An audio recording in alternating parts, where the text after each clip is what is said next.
Don't panic, it's just Jimmy. And as of late, I've been playing a little game called Cyberpunk 2077. And boy, do I have a lot of thoughts about it. I was going to make this into a gameplay video, but I was worried about getting a copyright strike due to the music used in this game, and it sometimes crashes on me, so that gets a little annoying. So now it's a review video. When you start the game up, you have three options: Nomad, Street Kid, or Corpo. These options dictate where your character starts in the world, which is pretty interesting, I'm not gonna lie. Because each path has a lot of different aspects to it, and it dictates some of your different dialogue options later. When customizing my character, I tried to make him look as close to me as I could. There's a lot of customization options, and I was pleasantly surprised with that. Though it still doesn't surpass the amount of options you can find in Fallout 4, which is kind of ridiculous because it literally lets you reconstruct your face. One thing that caught me off guard was the inclusion of genitalia, but I think there's an option to turn that off, though I haven't found it yet. So you're going to see like a sensor bar or whatever I decide to put. So, I wanted to be the guy who starts at the top and gets kicked down to the bottom, which is why I chose corporate. I wanted to see what the evil of the world looks like from the inside, because let's face it, we all knew it was going to be fighting against corporations. So, as it turns out, the life path that you choose affects more than just where you start the game. It also affects different dialogue options. In certain interactions, you get an extra dialogue option that says either Corpo, Street Kid, or Nomad. And these dialogue options are based on your beginnings. For example, as a Corpo, I have knowledge of corporate methods and procedures and various things like that, which can really help in certain situations. For example, again, if you're talking to another corporate and they're trying to pull a fast one over you, you have the option to say, no, I know what you're trying to do because I know how it works. That's interesting that the path that you choose affects how you look at the world. I think that's really cool. Alright, so, the story from here. Your boss asks you to take out a rival employee in the company, which means kill him. Kill him dead. So you recruit your friend Jackie to help you out. As he's trying to talk you out of it, security detail from Arasaka shows up saying that they know what you were planning to do, and they fire you, taking away everything that you have. Your corporate bank accounts, your cybernetics, everything, and you're left with nothing but a wad of cash in your wallet. This is where the three life paths line up, as from here you and Jackie go onto the streets and make a name for yourself. The story seems to really start here, so think of this as just the prologue. From here on out, you take on jobs and explore Night City. By the way, there are a ton of side missions. It seems like every time I play the game, I get 5 new side missions in my inventory, and it becomes impossible to keep up with. I mean, it's good to know that there's a ton that you can do in the game beyond just the main story. That's always important, and it fleshes out the world, but wow, there is a lot. Like, I'm really worried if I get too far into the game that I'm going to lose my ability to do half of these. So, now you're a merc. You take on jobs with your friend Jackie and anyone else you can recruit along the way.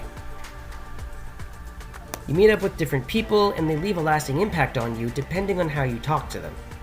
Eventually, you take on a job to infiltrate Arasaka Tower and steal a biochip. Thing is, everything seems to go very wrong, very fast, and the chip gets stuck in your head. And as it turns out, that chip is actually a recorded, digital personality of someone who lived nearly 50 years ago, played by Keanu Reeves. If that's not reason enough to buy the game, I don't know what is. The man's a legend. So, like, buy the game. Like, don't just stop watching here. The whole story from here on out is basically trying to figure out how to get the chip out of your head, because the personality engraved onto it is trying to take over your body. As far as I know, there's a ton of endings, and as of this recording, I haven't gotten that far into it yet. But I really hope I get a good ending. However, knowing my luck, I probably won't. Actually, knowing my luck, I'll probably get like the mediocre ending that's kind of bittersweet. That's usually what I get, and it kind of sucks. I'm not good at the games I like to play. So that's the gist of the story. Let's talk about gameplay, and I want to start with combat.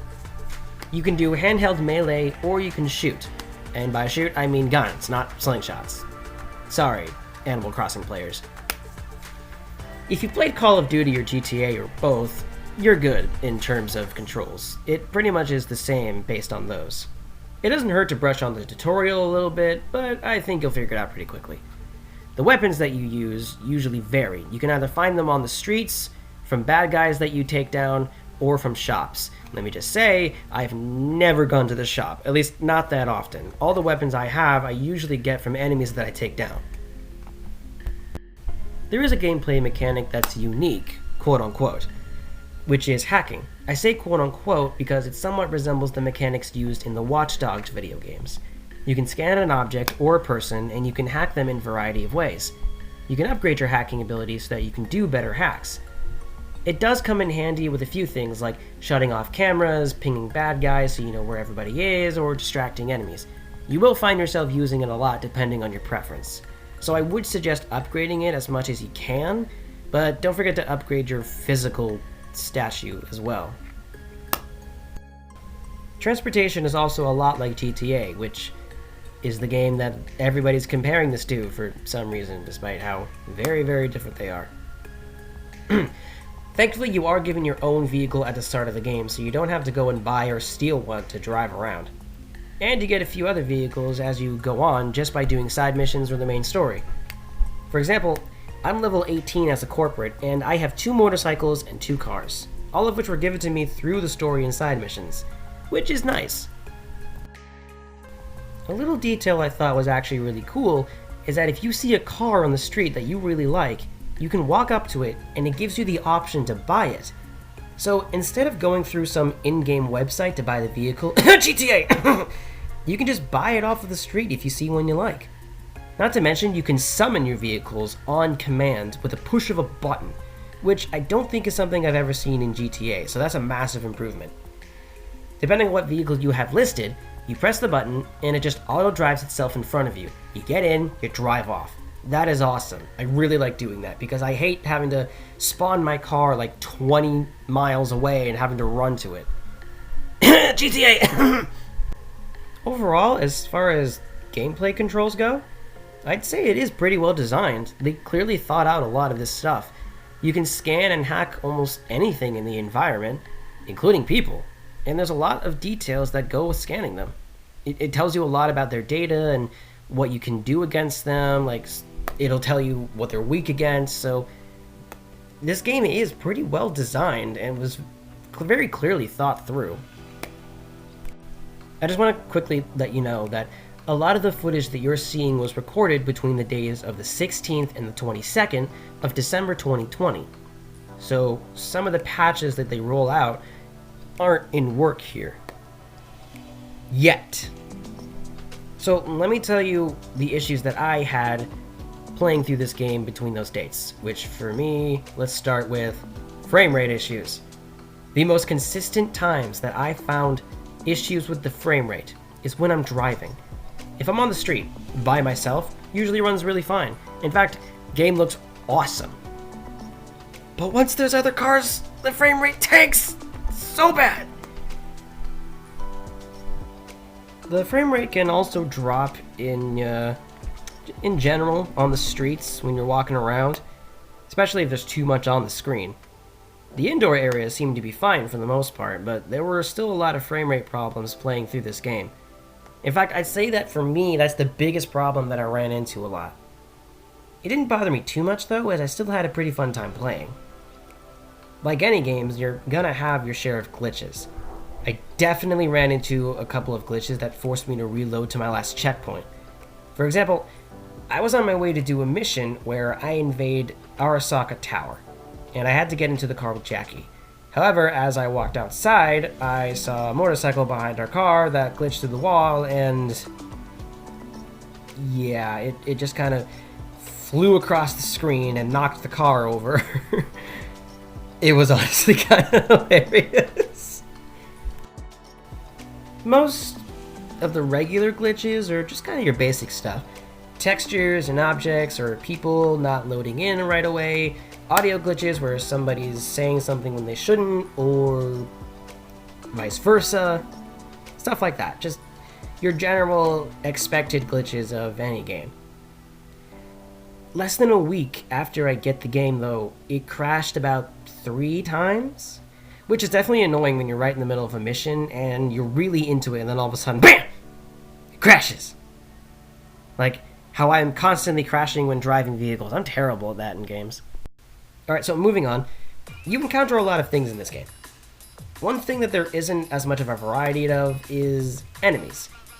No, hear me out. Yes, there are different kinds of enemies you fight, like street thugs, corporate guys, nomads, etc. But among these, there's usually only two types: light attackers and heavy attackers. And melee, so I guess there's three? No. So like melee, they have melee weapons, light attackers usually have regular guns, the heavy attackers usually have bigger guns and armor. So mostly you're just fighting the light attackers, the guys with guns. And even though they're all wearing different outfits, they're basically the same. There's not much difference. You do sometimes get hacked by them, though, which is definitely intriguing. Because you can hack enemies, but the enemies can also hack you. They can set you on fire, they can do other kinds of stuff that I can't remember at the moment, but it is really cool. Night City itself is actually pretty diverse. Much like GTA, the game came with fake postcards and a map of the city, and I mean like a physical map of the city, which is actually kind of cool.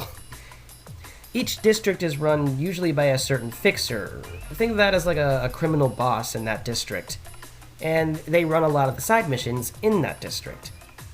Sometimes those side missions can even take you to the outskirts of Night City, which look like a desert. Like I said before, each of the three life paths has their own kind of start.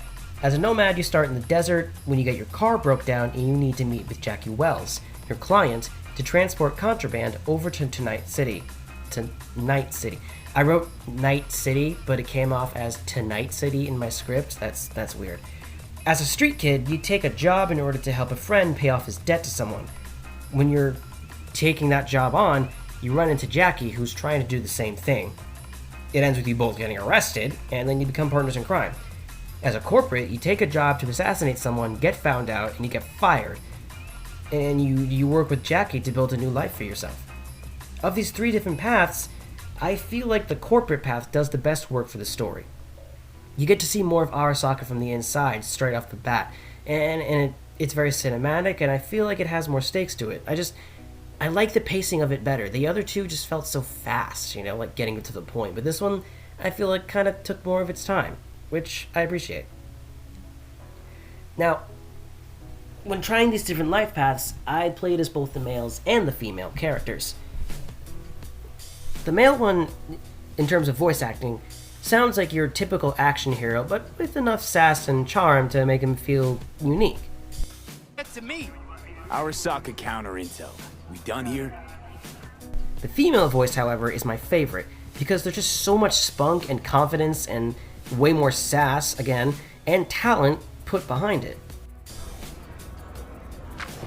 Motherfucker. Everything chill, hermana? Some bastard tried to mug me. I handled it. I really enjoy listening to the voice, because the voice actress did a really good job. You can pick a character to match your gender, but I suggest playing as the female for at least one save file, because she's a really good voice actress. And I don't know, I just feel like there's a little more character behind her voice no matter what she's saying. Is that weird? Hope that's not weird. Plan sounds shaky as fuck. You think? Oh, how so? Sounds like you're looking for a sucker. Okay, so my overall thoughts on the game. As of making this video, there are a ton of glitches, frame rate drops, and performance bugs that really need to be ironed out. It sounds like this game was in development for quite a while and was pushed back multiple times. In fact, I've seen a lot and heard a lot about this game throughout the years, and I'm like, when this game comes out, I really want to play it. So yeah, I was a little disappointed to hear that it was performing so poorly on PS4, PS5, and pretty much anything that isn't a PC. Like, a big PC. Now, I'm still playing the game on the base PS4, so some of this needs to be taken with a grain of salt. I'm not playing on the PS5 or some high-end PC, but I'm still having a pretty great time with this game. I love a lot of the characters, and the gameplay is still really fun. And even though the frame rate drops can be a little weird to look at, I still highly recommend this game to people, especially if you like custom characters and choice-based games. For me, I love the story. I like interacting with the different characters, you know? I like talking to them. I like getting to know them and pursuing their side missions, and I like exploring the city. It's cool. I like stories like this. I'm a sucker for them. Can't help it. I'm a sucker for custom character games in general. So yeah, I really recommend this game to you. The real issues of the game just fall under its performance. It needs the right software and hardware, and it needs to be ironed out in order to perform across multiple platforms. But that doesn't mean this game didn't have effort put into it. You gotta remember that. I feel like this game's problem is that it might have overshot a bit and needed more time, you know? It just needed more time to iron things out. But it feels like they might have kind of rushed it out in this last year because people have been waiting for so long. But I still love this game because there's a lot of love and detail put into it. There's detail and effort put into the mechanics, into the world, into the characters, and the story. Just the side missions alone feel like epic stories on their own. You kind of forget that they're not part of the main story. But they always seem to flesh out the world, you know? The world feels deep, you know? Like, there's many different corners you can explore, there's many different angles and characters you can talk to, and that's really cool. As far as story goes, this game is very fleshed out, with a lot of different angles, and performance of the game definitely needs work. Absolutely. But the design of the gameplay and the world and everything else is honestly really impressive. I can definitely see the vision they were going for, and they've almost got it. They just have to fix the performance, which means the frame rate, at the very least. They need to fix the frame rate and the crashing. I don't care if there are still plenty of glitches, like things loading in, textures, vehicles going flying everywhere, which, by the way, happens a lot. Because I think once they iron things out, which they will in time, this game might still turn out to be one of the best of a generation, or at least the next 10 years. 5 years. 1 year, best. I just feel like this game gets a lot of hatred for some reason, you know? Like, it got pulled from the PS Now store, or the PlayStation Store, sorry, and people are asking for refunds, and I'm like, I get it, but I still like this game. When I bought it from the GameStop store, the guy, like, informed me, like, hey, this game might not work the way you want, so put this this sticker on it, and you can return it to the store at full price if you don't like it. And I'm like, okay, thanks, man. Don't see a reason to return it yet. I think it's really great. So, final thoughts. If you're looking for a cool, epic adventure with a lot of cool characters, different choices, and a pretty decent gameplay, I suggest getting Cyberpunk 2077. Just look past some of the frame rate issues and the glitches and just enjoy the game for what it's trying to be, and I think you'll have a great time, because this game, despite its flaws, has a lot of potential. Partner. Hey. Aww. Aww. Little fucker. Okay, partner. Time to grab the lizard and scurry out of here. That was cute. I'll admit that was cute.